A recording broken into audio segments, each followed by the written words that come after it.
parent organization, Rustamji Group, is basically a real estate developing uh, organization, and has done very well for itself over the period of its existence.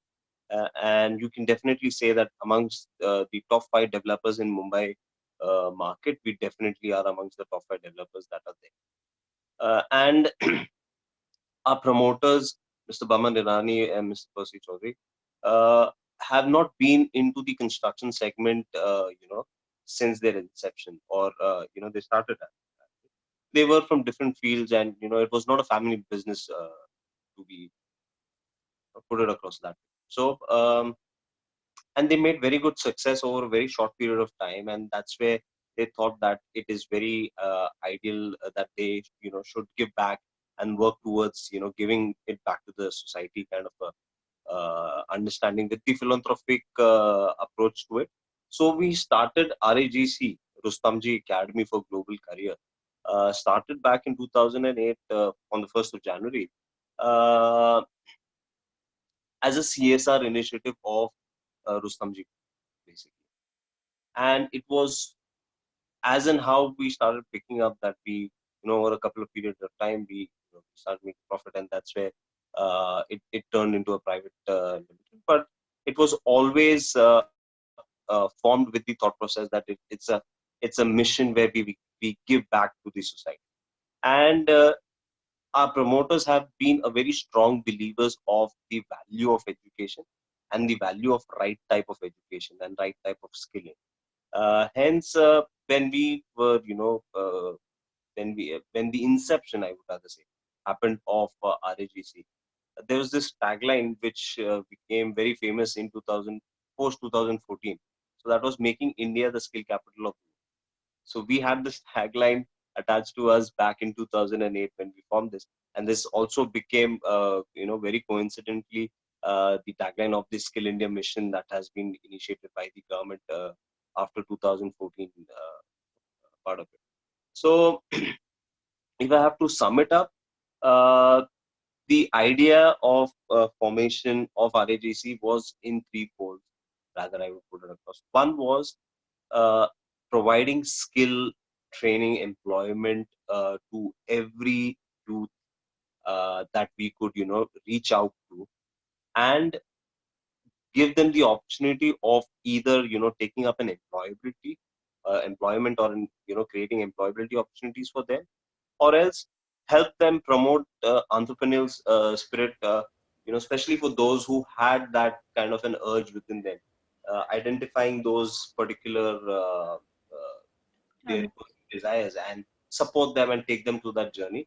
And the third part of it was making skill-based education, or I would rather put it across as the vocational education, as one of the prime choice for the student, as a part of their selection category. Because if you look at it, for any student or any parent, skill training till date is taken as something for those who are academically weak, and not something that is uh, need of the hour or should help towards development and those aspects.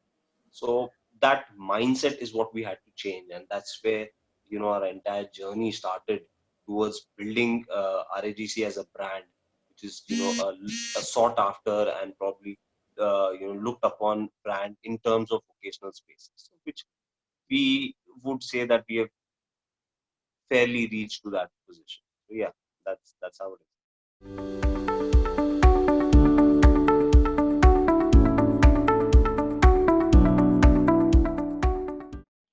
Right. So when I talk about the various categories or areas where our organization has been paying our emphasis, so as I earlier pointed out, so there's vocational education as a part of it, where we are running diploma degree programs which are very pure vocational in nature.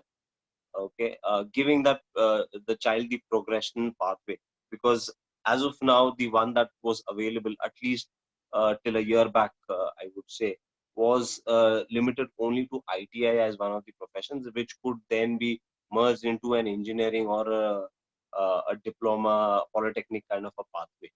there was no pathway as such that would take a technical person and give them that kind of growth. So we had designed that. We luckily got aligned to certain universities and boards that were of similar like-minded thought process. So providing a vertical progression for students under vocational pathway with the help of certificate program, short-term programs, diploma programs, and degree programs. So that is one vertical of ours where we have been working.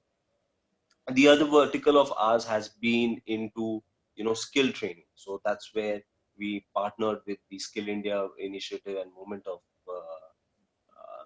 the government, and we have trained a lot of youths, existing employees, done a lot of RPL and fresh training for people across the country. So we were working, and we are present in around 16 states of our country, wherein we have gone to even the remotest corners where cell phone receptions and transports are yet till date a bigger challenge to reach them. So we have gone to these places, done trainings in such areas. If I have to talk about the implementation part of it, depending on the program and the location or the geographical Yeah. location where it is placed, it differs from program to program. So if I have to pick up, let's say giving you an example of a program, a CSR program that we did, where government funding was involved, that was with the Maharashtra Road Corporation, the MSRDC, wherein there's a national highways that has been created from Nagpur to Mumbai, and there were trainings that were supposed to happen in those passages or those areas where the road was passing. And you can obviously understand that when a road of such magnitude is being prepared, there's nothing in and around. Right. So we had to identify local people, train them enough to be our mobilizers, as a matter of fact, who could reach out to the right people, the right kind of beneficiaries for this program, identify them, understand their backgrounds, do that screening part of it, because they understand the local language, they understand the people there, the people can connect much faster and better.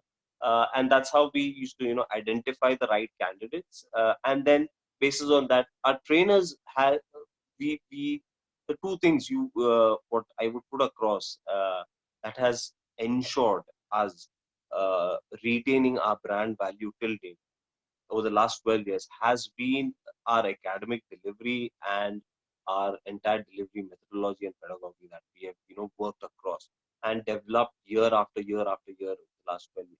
So the trainers and the curriculum is something that gets devised at a central location, maybe at a Mumbai office or somewhere, where then even if the trainer is a local person, he's taken on board. He comes down to our, the Bombay office, undergoes the entire training rigor of at least a month or two, wherein he could be a subject expert, but the training methodology and the pedagogy that has to be followed and how and what.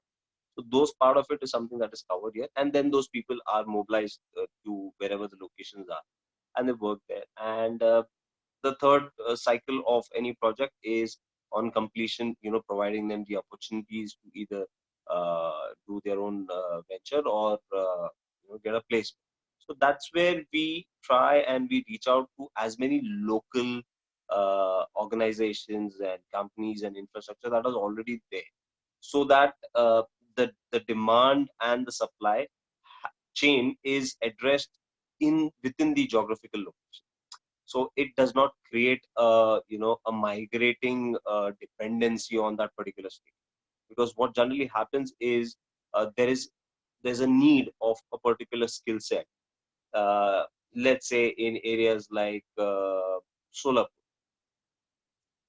The people there are not trained for that particular skill set. So what happens is, you move in people from maybe up north or down south, they you who are already experienced of those particular skill set. You move them all the way there.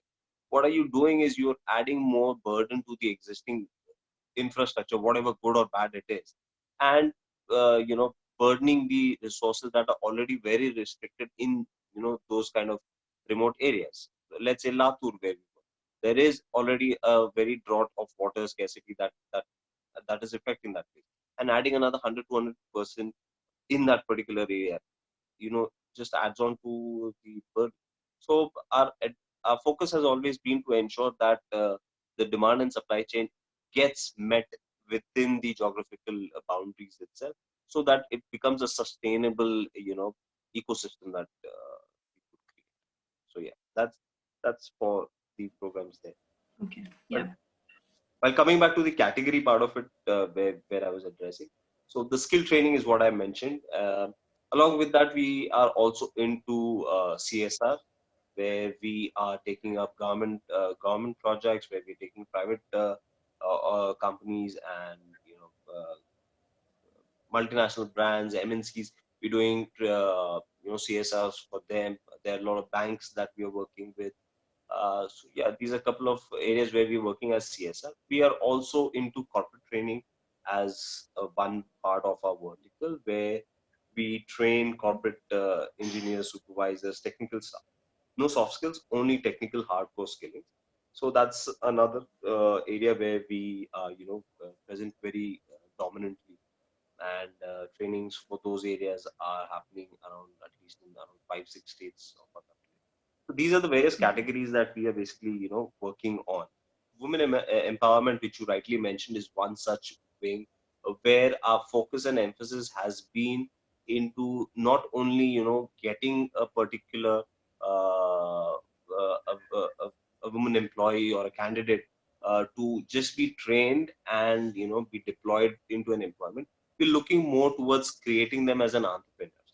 So our focus has been continuously towards working and putting them into that kind of a training that gives them some kind of ability to, start up something, if big or small, of their own, so that they Mm. are empowered in the right kind of manner. Because empowerment does not only mean you got something, a job to yourself. It means how do you engage within your society to uplift your existing society. So that's definitely one part of it. Also, in just to mention specifically, in our skill training part of it, uh, we were one of the people who had conducted an all lady mason training batches in Jaipur and up north, near Noida and Delhi, that side, wherein the entire batch was of female and Mm. employees, laborers who were, their husbands were working on the project sites.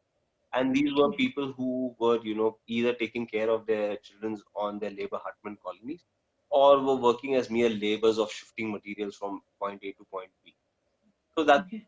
where, our women empowerment cell came up with this thought process, and we trained those 60 odd, the first lot of 60 odd participants into masonry skills. And what has happened into this entire circle is now the husband and the wife both are working on the same project, and they're getting the equal amount of pay scale. As a mason, or as a male mason or a female mason, it doesn't matter. It all boils down to the Working. productivity quotient, whether you're met or not. So so I was saying, so that was one aspect of it, where the wages are met, so that helps them, you know uh, do some better spending and do a better planning. you know uh, uh, the thing is, we've got some testimonies on that because of this additional, there is, do roti ghar pe zyada pak rahi hai, and we can give the right kind of nourishments to our children. So that is one part of it. And just to accommodate, the children of all these, we had also, we spoke to the developers. The developers are also very good enough, and we created daycare centers for the children within the site premises, so that these females, could work carefree, not worrying about what their child would do and not do. So these children were there in the daycare, where they were actually being taught. So their education was also happening. At the same time, the nourishment in terms of food and things were also being provided to them. So that's an out and out a very good program that we felt that made a lot of difference in Of that course. one, especially in Okay. the women empowerment segment. I'm sure. Then, in addition to that, we are also working, and we have done good job in terms of geriatric care, which is old age care, which is again another. area where there's a lot of sensitivity to it. I would rather put it across that nursing is one profession, but handling geriatric care is a different ballgame altogether, because you need to have the right kind of skill set, but you also need to have a right kind of emotional quotient in order to interact with these elderly age people, because with the certain kind of age and their inabilities to do certain daily chores which they would have otherwise done, it makes these elderly aged men and women to behave in a different manner at in different circumstances. So that it requires a lot of emotional quotient that is there, a lot of maturity that is required for these candidates. So yes, that's another initiative that we are working on. And there is also another initiative that we had got everything in place, and fortunate unfortunate the COVID thing happened, and the first pilot as was delayed, is where we created a mobile van. So the mobile van is a training center within a 16-seater traveler bus kind of a thing, which has right from the workbenches to the classroom to the projectors to everything that's there.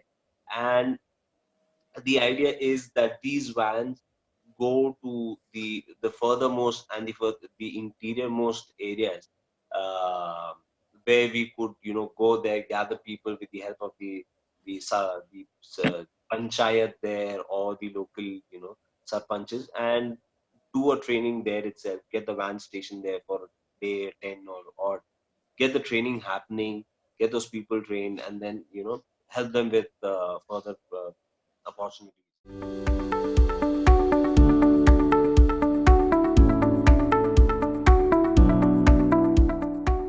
Different program has different operational challenges, or maybe I would say the approach attached to it, because it's not a very stereotypical approach that you train and deploy.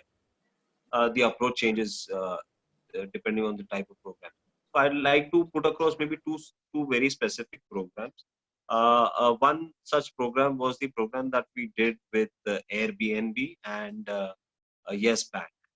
Okay, so this program was about homestay program. So Sindhudurg, which is around the Konkan belt, has a lot of properties that are very beach facing, and has that really the coastal effect to it. The properties are facing the beach, and it has good vibes to it. And these are homestays where there are hardly one or two people who are staying, and their basic income is through selling certain fishes that are there available, or maybe make a few dishes or recipes out of the fish and sell it in the market, or maybe sell coconut water, something like that. But they have a house of their own which is decently built enough. So that's where we with Airbnb and Yes Bank, who was the ideal of this project, we tied up with them with the objective that got all these home the people that had homes around these places, who had an income which was below a certain figure that we defined, that these are the affected people that we should look at. So that's where we tied up with them. We got them on board. We conducted a lot of training seminars for those people, got them on board, and then what we with the help of Airbnb, we got them on the Airbnb platform, so that anybody who's traveling in that part of the town and is looking out for an accommodation, so they can approach these guys and stay in their places. So what was the value addition in this program, and what was the difficult part of it? One was getting these people uh, to accept the technological advancement of Airbnb. Getting them on the app, asking them to get them their property uploaded, the pics uploaded to an app. So that kind of acceptance was one such area where we had to really work on. The second was training these people on certain basic hospitality etiquettes and skills, because in it cannot so happen that you have you've given out your apartment and you don't know how to basic greet and meet, and how do you place that definitely these people are good with their cuisine, their local cuisine, so they will be offering food. So how do you present those food, how do you prepare these foods hygienically, serve room cleaning, servicing. So these are certain trainings that we had to impart to these people before we got them on board, got them certified and all. So this was one such area where the approach was totally different than how we could generally look at it.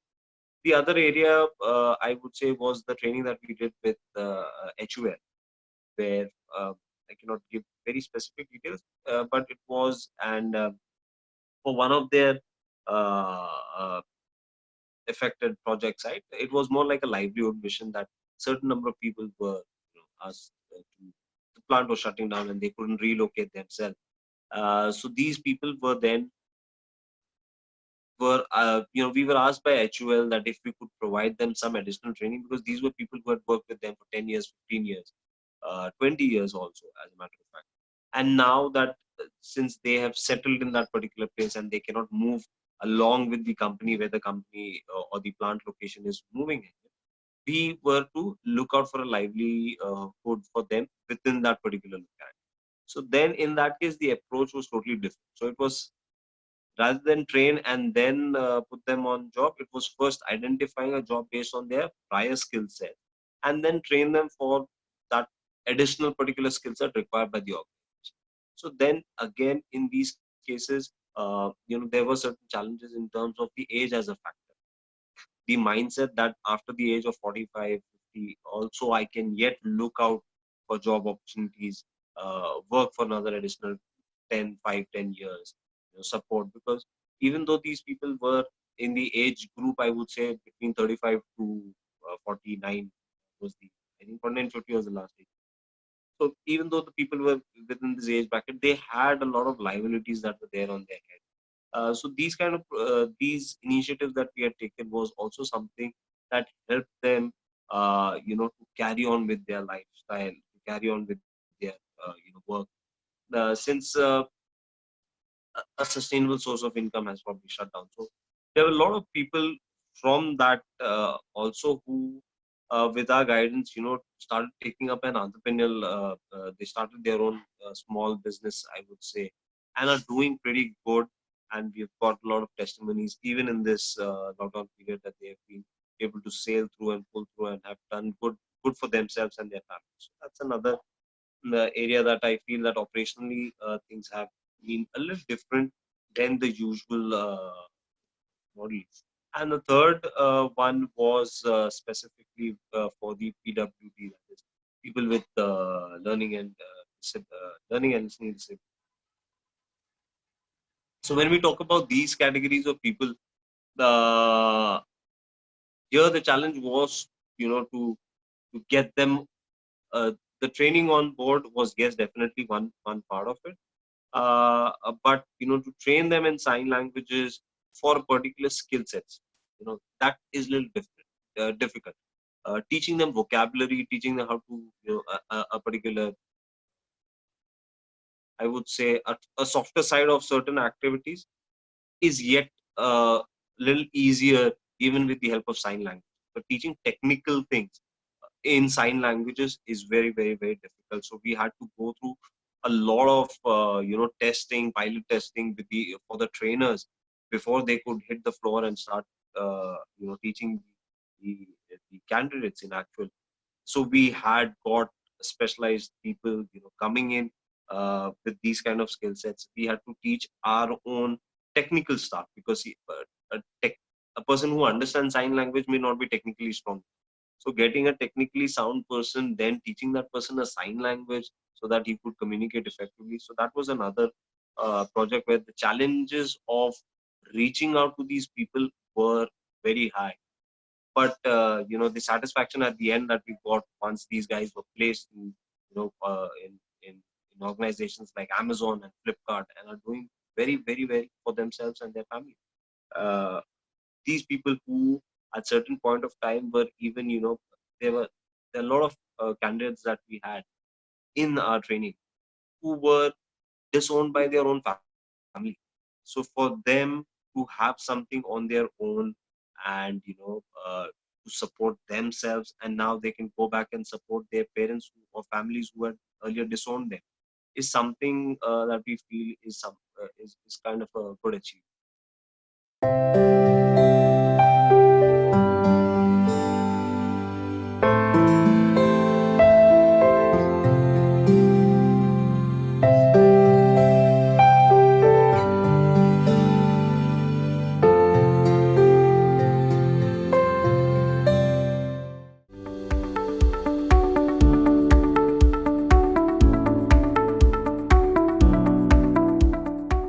Talking about the pool funding as a part of an initiative, because pool funding is something that has been across all the verticals that I've spoken to you, whether it is educational sector, the diplomatic programs, whether it is the CSR training, or whether it is skill training, or not in corporate, but yes, in all these areas, there has been a lot of pool funding that we have done. Um, if you have to ask me whether it has been a successful model, I would say yes, it has been a successful model, because while there are marginal things that does not go the right way that you think about, but that doesn't undermine the entire project. I would say a 5-10% here and there is something that in such cases could be set aside or marginalized. Uh, because the reason why I'm saying this is, in majority of the cases when we are approaching people uh, with the concept of pool funding, uh, it is one a little difficult to get them out of the thinking that it will help them through the CSR and tax exemption benefit, and look at it more of a philanthropical approach towards because that has been one of the major obstacles, I would say, whenever we approach. Apart from the government, I'm saying any private players that we approach, any private organization or individual level per se. This is one such area that we have often experienced a lot of challenges. That the need to reach out to these people without looking at it at their own personal immediate benefit, that is something that is what we put it up. uh, we again, in this particular pool funding, why I'm saying it has been successful is majority of the cases we look at it as an creating an ecosystem part. So I'll just give you a little heads up on that. What do I actually mean by that is, let's say an X organization has certain kind of setup that in which they're working. It could be an industrial setup or any particular. So when we approach these organizations, we put it across to these that there are a bunch of people who are not privileged enough that they could afford for their own training or education, or to a certain extent do not fit into the free courses that come from the government part. So then we approach with these industry partners with that perspective that you fund their program, we train them, okay, we provide them the skill sets that is required in your industrial sector, so that the return for your investment is not immediate. You get a dependable source of manpower.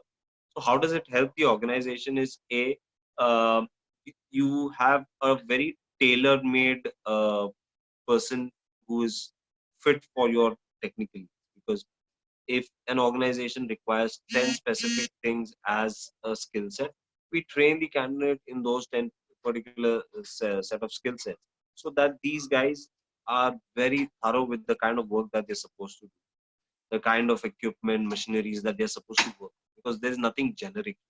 Everything is very specific, everything is to the detail of. So that's a benefit to the organization. So these guys, on completion of the training, are far more productive than the general categories of. Okay. Because the general category also requires a little hands-on or maybe an hand-holding to get accustomed to the type of equipments or machineries that they are going to work on. While these people have been trained on that background, so it becomes very easier for them to adapt that aspect. So that's one part of it. The second part of it is when the student looks at it while enrolling the program, the student can the candidate can see a future for themselves, that I enroll into this program, a 6 months, a year long, or a 3 months program. I know that as a candidate, on completion of the program, this is not only a course that is coming to me maybe at free of cost, but it also comes with an employability opportunity before I could start my training. So that person can visualize in terms of where or how that person will be, how their growth path could be, and can probably work towards it. So that is again another benefit that I would say is there with these kind of approaches that we have done, the pool funding part of it especially. And the third part of it, the other part I would say as a challenge is more towards the acceptance, the people acceptance, uh, or the the the industry or the partners acceptance uh, towards working with these categories, because then there is always that segment that comes into it, that okay, I'll be giving this much of amount of money, would you do it for this particular category of crowd? And so that is one area where we have very often seen, especially when we are targeting, or whenever these kind of pool funding comes to certain sets of NGOs, because then they are also very focused towards a specific targeted audience that they would want to work with. So then it becomes very specific, and they're not open towards sharing that kind of funding with maybe some other categories of audience. So these are two areas that we feel that had there been little openness towards you know addressing the 5-10% of chances that are there for these the projects go a little weak, gets even more strength. And pool funding is something definitely that I would recommend other training partners like us who are there in the industry to look out for, because honestly speaking, there are a lot of partners, industry players who are willing to look at it from a case to case basis, because it's not that we approach them for the entire batch, not that we approach somebody for 30 odd students, you sponsor the entire. We even go to the minutest level of sponsor one kid, so that would cost you something between 10,000 to 30,000 depending upon the course or the duration of the program. And against that, we give them that assurance that these people, once they are trained, we will put them on a job with 7,000 all the way going up to 10-12,000 salary. So that is a good value for money, I would say, kind of program that we're doing. School funding, yes, definitely, it's a very solid foolproof program. It should be looked at.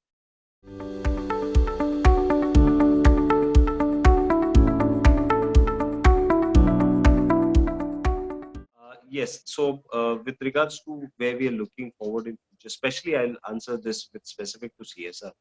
So, Okay. in the past, whatever numbers that we have done, we have trained more than back now plus people, uh, years of existence.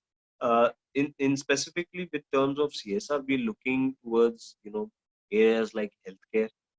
That's one area where we are looking to explore into. In fact, we've already started doing our groundwork on that, because we have one thing what we have all understood in this pandemic is that we have given a blind side to the entire healthcare industry as per se. So that's one area where we are looking at. The other area which we are looking at is sports, because what we have understood, uh, thankfully to these glamorous, various Premier Leagues that have come with the help of football, kabaddi, there's badminton also, I believe that has come, is that we have understood that there are a lot of hidden talents that are there in the remotest parts of our country.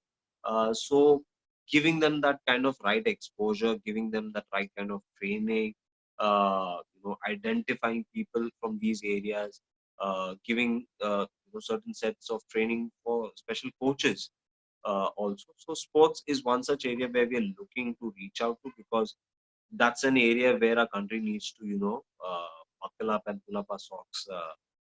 This is what I feel, because uh, technologically, IT wise, we are doing good. The With the help of the Mars project and all this project, I think that is also one such area. Scientific research areas is also what we're doing good. We felt that as an organization, we felt that towards the nation building activities, sports, and these kind of areas is one such thing where the attention has to be given to identify the right kind of skill sets that are readily available, identifying them, nurturing them, and probably. So these are there. We're looking to do a lot of livelihood mission. That is definitely a part of the portfolio that we want to build. We are looking for a lot of livelihood mission programs, wherein understanding that there are a lot of livelihoods that has been disrupted because of this pandemic, and a lot of people have started, especially those people who had the bandwidth, the capacity to invest whatever little or bit that they had, or they had the opportunity to do that. But there are a lot of less fortunate people who could not, and in spite of all of us being in an unlocked position, they are yet struggling to meet their end. So that's one area where we are definitely looking at reaching out to those people, and working on a lot of livelihood mission is one such area that we're working with. And the lastly is the program that has given us a lot of adrenaline is the PWD program, the people with disability. So that's another area where we'll be doing a lot of programs now that we have acquired the know-how of how to address or train these sets of people. So these are a few areas that we are definitely working on.